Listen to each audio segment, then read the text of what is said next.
Just text Or us. setting up now. All right. Yeah, thank you.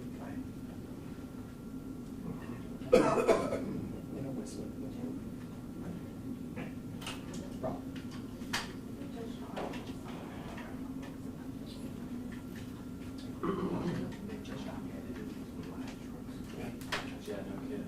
It'd have been downstairs. That's right. Yeah, she was on the third floor.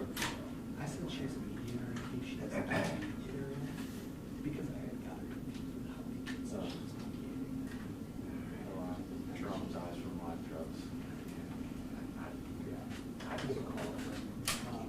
She's like, hey, it's not a big deal. All my weekends, it's flat out. We can't, why? We can't build them. Who's mediating this case? She was the arbitrator. She was. Well, she might be doing her mediation. You didn't need to tell me that, 'cause the next time I reconcile. Hey y'all, just another mic check for good measure. We'll start here in about 1 or 2 minutes. Thank you.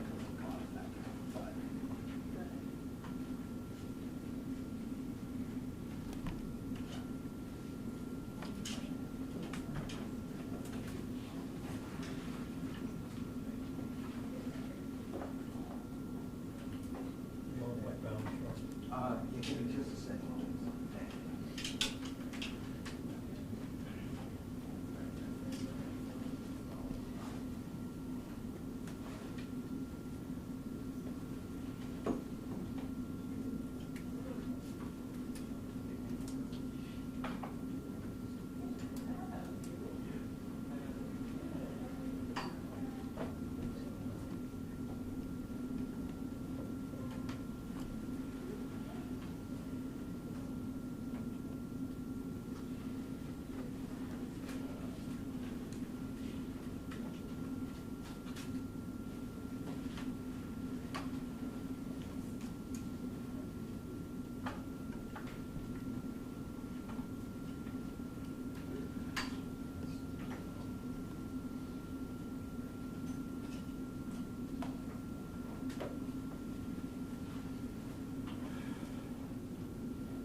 dentist that's this month late. Took care of it.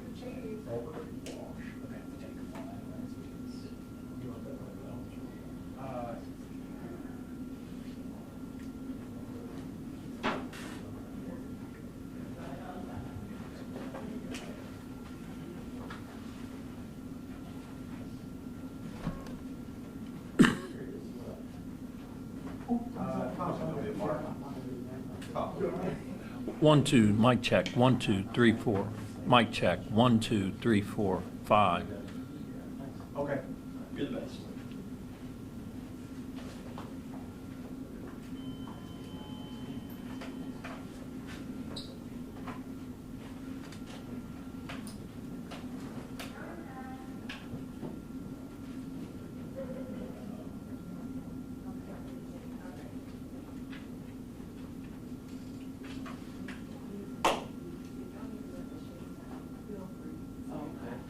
You okay? Do you want to let the shade down, or you good? You guys want to, because I kind of do. Why not? Why not? Why?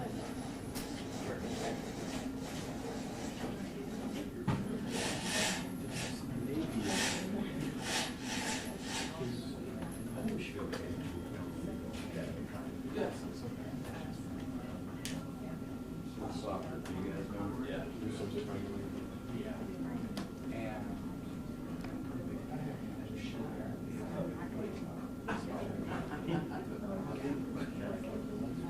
Gotta be the one, right?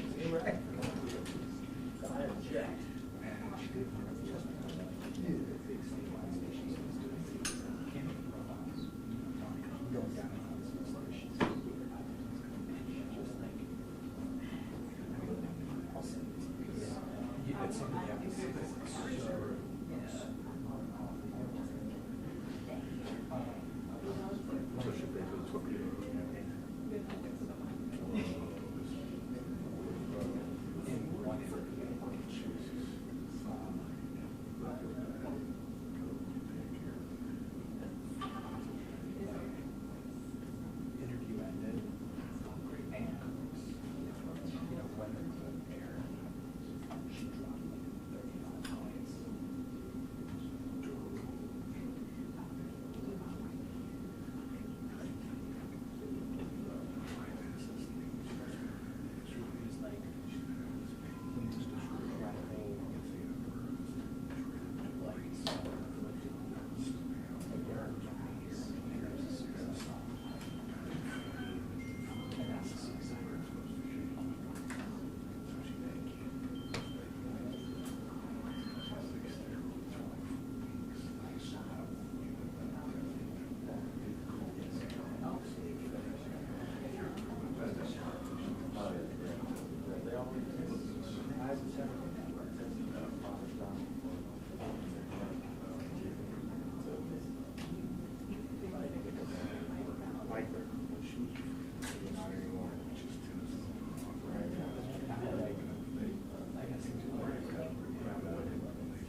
Yeah.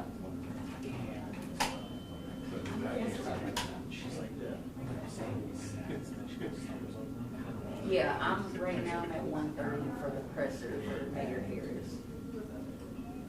Yeah. No, it hasn't started yet.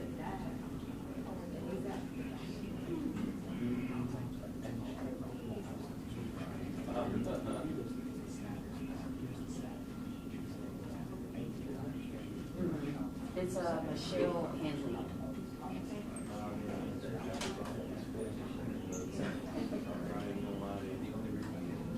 Yeah, okay. Yeah, they said that they were sending Ryan to get it, and I sent him some questions, but I'll send him those too. Okay. Okay. Yeah. Okay, gotcha. Thank you. All right, bye.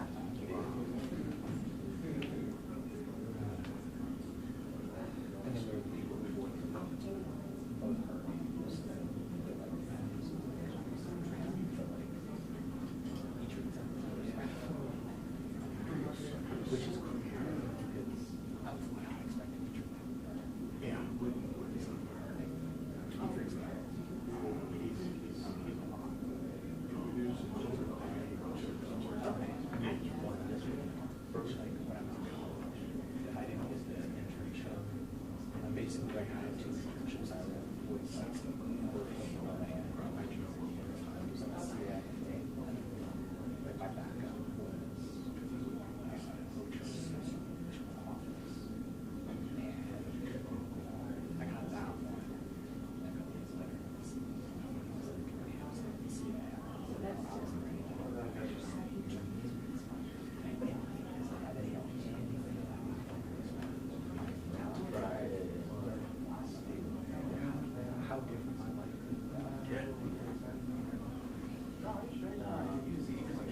I'm watching it now. Okay. It's not your car. That is my car. Darn. Look, the whole ass garbage truck that's in the way. I didn't see the other two spaces available. I don't know.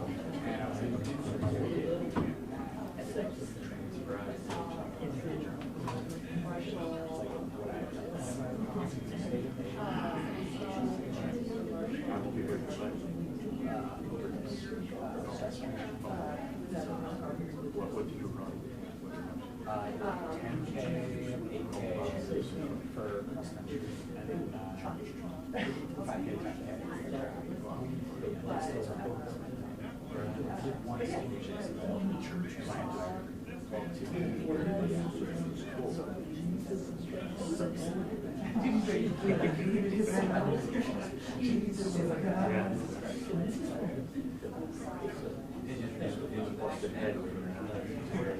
It is crazy.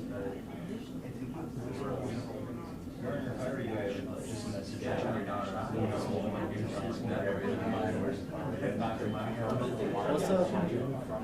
If I were you, I would message Nick directly and ask him to I guess. Maybe a little. Put it on Nick.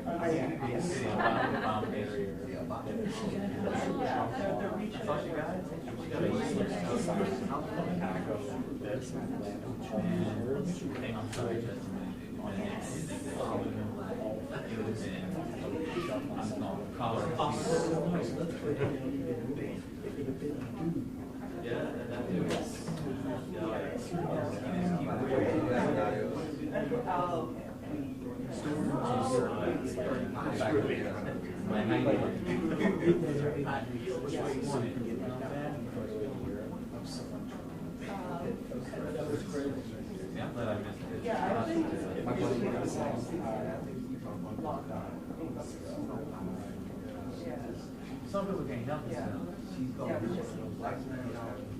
She ran nationals. I think one national.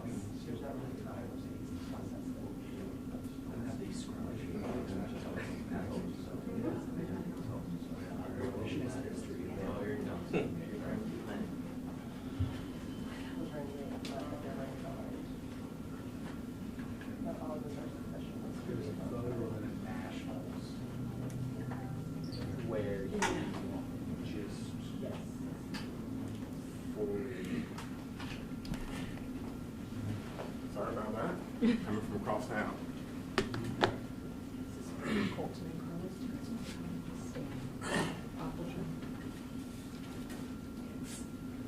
Commissioner?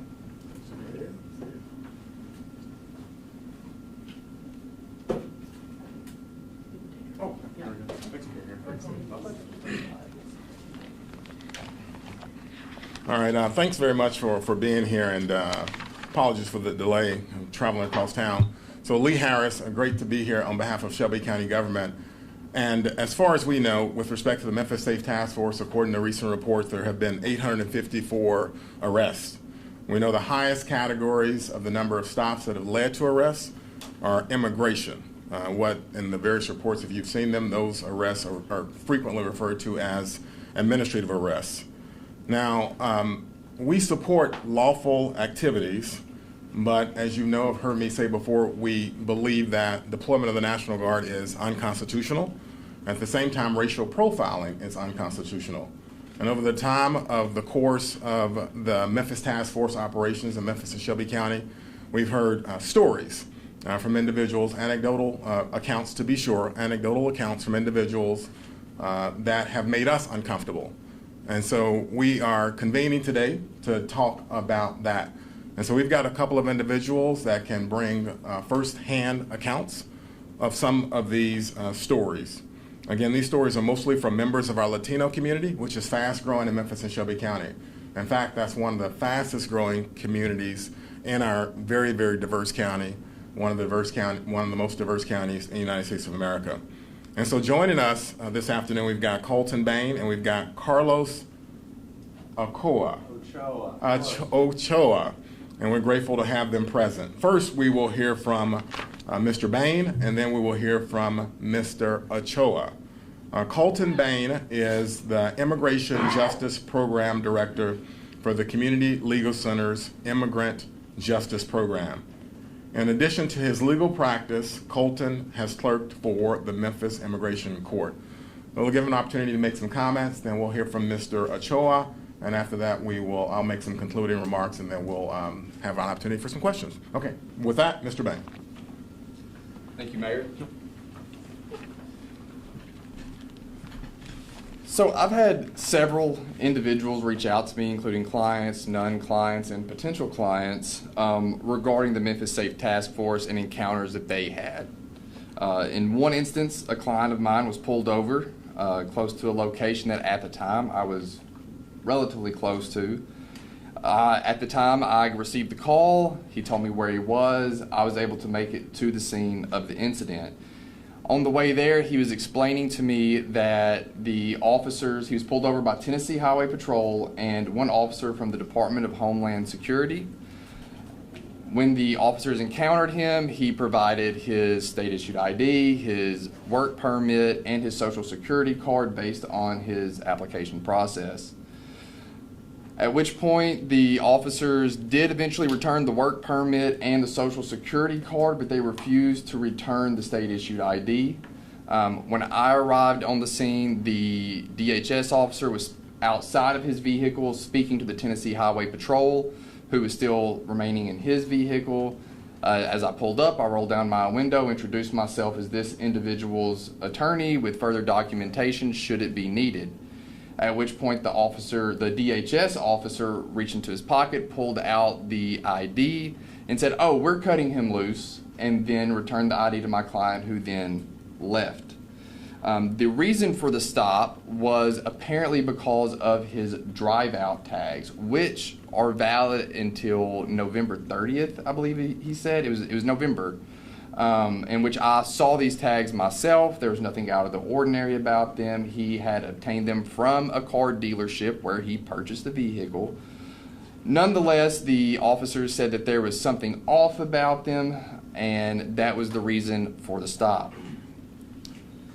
I've also received numerous reports regarding the Department of Homeland Security, who, accompanied by Tennessee Highway Patrol, refused to return valid driver's license of Hispanic drivers pulled over in what appeared to be pretextual stops, because often there was no ticket even issued to these drivers after they were being held and essentially detained in their vehicles by officers for a substantial amount of time, some up to 90 minutes. And their excuse every time is that there is something wrong with these driver's license and they do not return the driver's license. I, along with other concerned individuals, are investigating and planning to pursue these matters after we do our due diligence. Issues like this, coupled with the fact that cars are actually being towed because people are without their license, even though they may have a license, they just don't have it on their person. This, to me, is indicative that not only are they racially profiling and pulling over Hispanic drivers with no calls, they are then also creating future legal problems for these individuals. This is kind of where the if you're doing nothing wrong, then you have nothing to worry about argument, to me, completely falls flat. And one last client that I will speak about, he is expecting his permanent residence card any day now, based on USCIS's visa bulletin. And for those that may not know, the permanent residence card is what many know as the green card.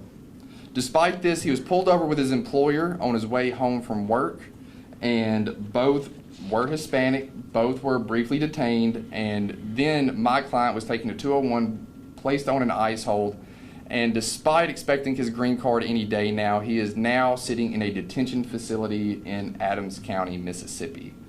I was hoping to have a court date with him last week, but they moved him at the last moment, which again delayed proceedings. Ultimately, what we are seeing in the Memphis immigrant community are what I feel to be coordinated efforts by state and federal officials to intimidate and instill fear. And, you know, the only long-lasting effect I'm seeing from this task force are further fractured relationships between our immigrant community and the local law enforcement who will be here after this operation. Thank you for your time.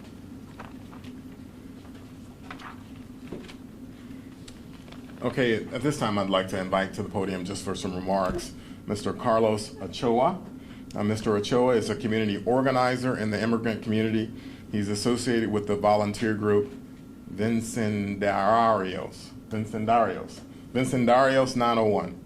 He works on the ground hearing immigrants' experiences and has worries about the surge in detainments. Mr. Ochoa. Memphis gave the world blues, rock and roll, and soul music. This is the city where B.B. King learned his craft, where Elvis found his voice, where artists from every background come to create something beautiful together. But there's different sounds in our community today, helicopters at night, and silence from our immigrant communities.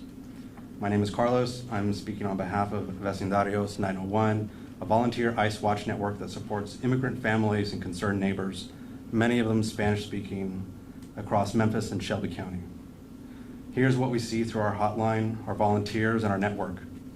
We see parents afraid to leave their homes. We see children missing school because safety feels uncertain. We see workers avoiding medical care because survival demands invisibility. We see families forced from our neighborhoods. We even see U.S. citizens being arrested by ICE. In my neighborhood, you could visit Marion Hale Community Center in Willow Park on any Sunday in the spring, summer, and fall before the occupation, and you would see hundreds of people playing soccer, playing and watching soccer with friends and families in the bleachers, kids laughing and playing, people having a nice lunch. But a couple Sundays ago, armed federal agents and state agents swooped into the park, the people fled, and ICE left without an arrest. It seemed like their intention was to scare our communities. Now the empty bleachers this past Sunday are a testament to the fear that is gripping our people and our community. This is not the Memphis we know. This is not the Shelby County we know. This is not the country we want. The Memphis Safe Task Force is giving its resources to enforce non-criminal arrests of our neighbors, friends, families. Embedded in the task force is Immigration Customs and Enforcement, commonly known as ICE. This is the federal vehicle leading the arrest of our immigrant families. In September, non-criminal ICE detentions nationwide accounted for 70% of these total detainees. This means that these people, like many of you here today, have no criminal convictions. This is a moral crisis. But this crisis didn't start with the task force. For decades, our government has failed to provide a just and realistic pathway to citizenship for millions of people who have built their lives in our communities, who have ancestral ties to this land. And instead of offering long-term residents a just way to earn legal status, Congress created a system that forces people into the shadows and then punishes them for living here. These people contribute to our social safety net, but do not benefit from it. This moral and political failure of leadership at the federal level created the vulnerability that the task force now exploits. When you ask how the immigrant community is experiencing this federal occupation, it's important to bear witness to the terror, but it's also important to understand the mechanisms that allow the terror to grow and spread. The Memphis Safe Task Force is violating our Fourth Amendment rights by using administrative warrants to justify arrests. The task force is eroding immigrant and non-immigrant citizens' protections against unreasonable search and seizure. You can be pulled over and questioned for the way you look or the place you work. The Fourth Amendment is about more than just protecting people from unreasonable searches. When our founders wrote these words, they had fresh memories of British soldiers breaking down doors with general warrants, documents that allowed government agents to search anyone anywhere without having to convince a judge they had good reason. The founders wrote that no warrants shall issue, but upon probable cause supported by the oath or affirmation. This means a government agent must go before an independent judge, swear under oath to specific acts, and get permission before invading someone's home or seizing their person. Administrative warrants used by ICE against our community here in Memphis, Shelby County are exactly what the founders banned. These pieces of paper are signed by ICE agents and bureaucrats, not by judges. They're the modern equivalent of those British general warrants many of your ancestors fought a revolution to stop. When the Constitution says the right of the people, not just citizens, but the people, to be secure in their persons, houses, and papers and effects, it means what it says. The task force is sacrificing both liberty and safety by using the very enforcement tools the founders specifically prohibited. Today it's immigrants and people who look like me, but tomorrow it's you. So let me end by telling you 3 things you can do to help our community right now. Contact your congressional representatives. Demand they end these unconstitutional raids and create a just pathway of citizenship for our neighbors. Speak to your neighbors and your community orgs and your local elected officials about the need to balance safety with liberty. If we lose one at the expense of the other, we'll have neither. And visit the Vecindarios 901 Facebook page, where you can learn more on how you can volunteer. History, I'm getting the music, it's time to wrap up.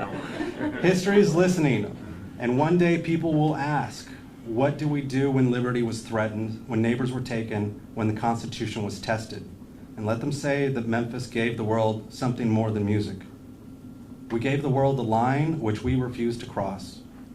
We refused to trade our freedom for the false promises of safety, and we stood shoulder to shoulder and said, not here, not in our city.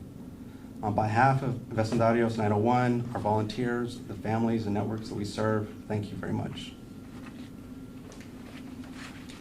Very well said, Colton and Carlos. I think the reality is the threat of the use of the National Guard, as was just said, suppresses activity, right? It keeps people in their homes and keeps them from going to church and some of the other things that they do. It doesn't suppress crime, right? It suppresses activity. And as you suppress activity, obviously you may see some incidental crime reductions as a result of that, but that's just because people are in paralysis. And so that's our fear in Memphis and Shelby County, that a diverse community like this, we need everyone to participate in all the opportunities that are available. And so, for example, in Shelby County government, tomorrow is National Latino HIV Awareness Day. And there's no community more hard hit in Memphis and Shelby County by the HIV epidemic than the Latino community. And that's particularly true over the last couple of years, as we've seen skyrocketing rates of infection with respect to HIV. And we need members of that community to recognize that, to recognize the resources that are available, and to come out and participate and take advantage of those resources. But our fear is that that is not happening right now. And so tomorrow, and partly to acknowledge the National Latino HIV Awareness Day and to raise awareness in general, we're having an HIV summit. The health department will be sponsoring an HIV summit, where one of our focuses is raising awareness with respect to the Latino community. But we've already heard reports from folks who work at the health department around the fear of coming out and participating. This particular summit is for leaders in nonprofits, but there is already a chill in the air around whether or not it is the right time to go out and participate. And so the point is that the paralysis we see around our community, the fear, the anxiety, can have devastating consequences beyond this moment as people don't get out and access the resources that we have available. With that, we'll, We can take some okay. questions. Yeah, we'll take a couple questions. If y'all want to come forward, we'll take a couple questions in case they have something for y'all. Yeah. Mayor, what does your administration intend to do about this? Well, one of the things we're doing it right now, which is raising awareness and keeping the community updated. At the same time, as I've said before, we are weighing some sort of legal action in order to put a stop to some of the unconstitutional actions that we've seen and heard about. There's nothing more unconstitutional than the comments made by Donald Trump and others that they're going to send military forces, the National Guard, or whoever else they need to American communities. We don't think that that is in keeping with the American tradition, and we know that that is unconstitutional and unlawful in Tennessee. We've also heard other comments like that from other folks who are members of the administration, and we have seen our governor be in some of those rooms. And instead of rejecting that kind of talk and reminding those in the room that some of their talk imagines actions that are unconstitutional, our governor said silent and said nothing. And so we will be raising awareness. We will be saying something, and we will, at the appropriate time, with the appropriate research in mind, take legal action as necessary. Mayor Harris. Question for Mr. Bane or Mr. Ochoa both. Can you describe these administrative warrants a little more detailed? For example, Mr. Ochoa said that they're signed by bureaucrats or ICE agents, not judges. Are these like people with orders of deportation? What's the justification for the creation of these warrants? So an administrative warrant is also known as a Form I-220. Pretty much any form in immigration starts with an I. If you've done an I-9, that's an example. But an I-220 does not necessarily mean that somebody has a removal order. It just means that the agency has got this person on their radar, and they are to be arrested and maybe detained and placed into immigration removal proceedings. It's totally different than what we would consider a warrant. These administrative warrants generally do not allow entry into somebody's place of business, their home, that sort of thing. This is something so that if they ever encounter this person on the streets and they match this name, they can grab them up. If ICE officers legally want to enter a residence or place of business, they do need the more formal traditional warrant, which must be signed by a judge or a magistrate of some sort that identifies the particular individual they're looking for and the address at which they're allowed to search. Where the administrative I-220 warrants, or I-225, they actually just are signed by ICE officers themselves, usually a supervisory officer. I often go and speak to communities and churches about knowing the difference between these two. And I think what I would say to the public that are interested in this issue is look at who signed the document. If it was a judge, valid warrant, you got to go with it, but it must also meet the same scope requirements as a traditional warrant for any of us. But if an ICE officer shows up at your house and tries to show you an administrative warrant, you do not have to let them enter your premises. And is the warrant generated because they're suspected of committing a crime, or what's the basis of the warrant? Is it just because we think this person's in this country illegally? Correct. So usually this warrant is indicative that immigration believes that this person does not currently have status, or they had status and it lapsed, or they have status and they have violated some condition of their status. Question, for the client that you showed up for, what's anyone's recourse if the officers refuse to give you your driver's license back? What can you do about that? So this is a bit outside of my usual practice, but it is something called a writ of replevin. Correct me if I'm wrong, Professor. But a writ of replevin is essentially demanding your lawfully owned property back from some entity. Like, if I knew that Joe stole my lawnmower and I knew it was on his property, I could do a writ of replevin to get the court to order he return me my property. Where in this situation, it would be a writ of replevin against the Department of Homeland Security saying, hey, this is lawfully state or federally issued identity or property, you must return this. But we are working on that exact thing for some of our people. My question for Carlos, I'm an 8224. I wanted to ask you, there's this perception that, the task force is supposed to be meant to reduce crime, but obviously that's not from the Latino community perspective. Could you speak a little bit about that? I think the most important thing here is to balance safety and liberty. Everyone is interested in reducing crime. Nobody here is interested in reducing liberty. And so we as a community, we need to balance those two things. Anyone can have an opinion about the crime statistics right now. In my opinion, I think the numbers kind of speak for themselves. It's not really making that big of an impact.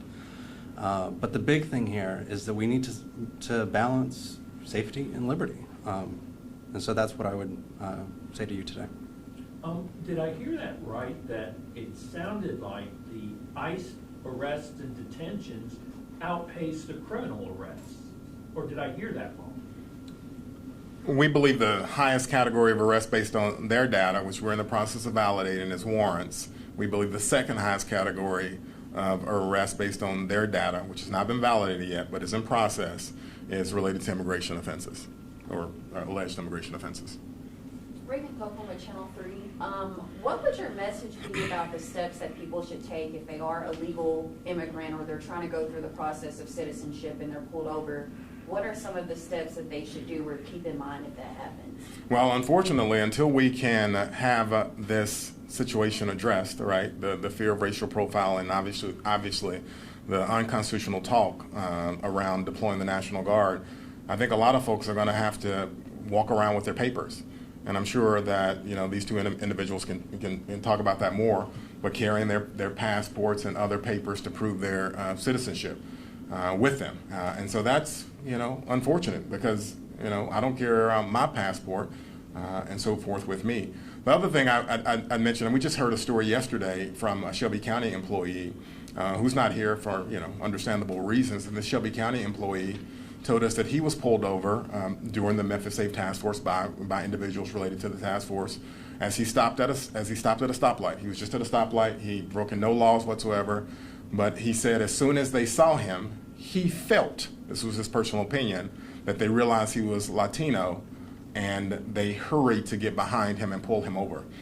They pulled him over. He had all the paperwork in order and so forth. He's a Shelby County employee, and detained him for a small while they investigated his paperwork, and then they let him go. But he was very, very shooken by it. He was given no reason for why he was pulled over, and the only thing he could conclude, because the agent gave him no reason, is that he must have been pulled over because he was very visibly Latino and did have an accent. Have you had any communication with the task force? Have they shared things with you? Have you shared things with them? Absolutely. We're in constant communication with representatives from the task force. The U.S. Marshal Service is represented on the ground by, I think, Tyrese Mitchell. And so I've spoken with him personally on one occasion. But our Director of Homeland Security and Emergency Management is in constant daily, almost moment-to-moment contact with the leadership of the task force. And as I said, our opinion of some of this is a little bit nuanced, because we certainly want to see a surge in some resources, but we want to make sure we follow the Constitution, and the Constitution does not permit the racial profiling, if it indeed is happening, and it does not permit, under these circumstances, a deployment of the National Guard. At the same time, just to your other question, Bill, we're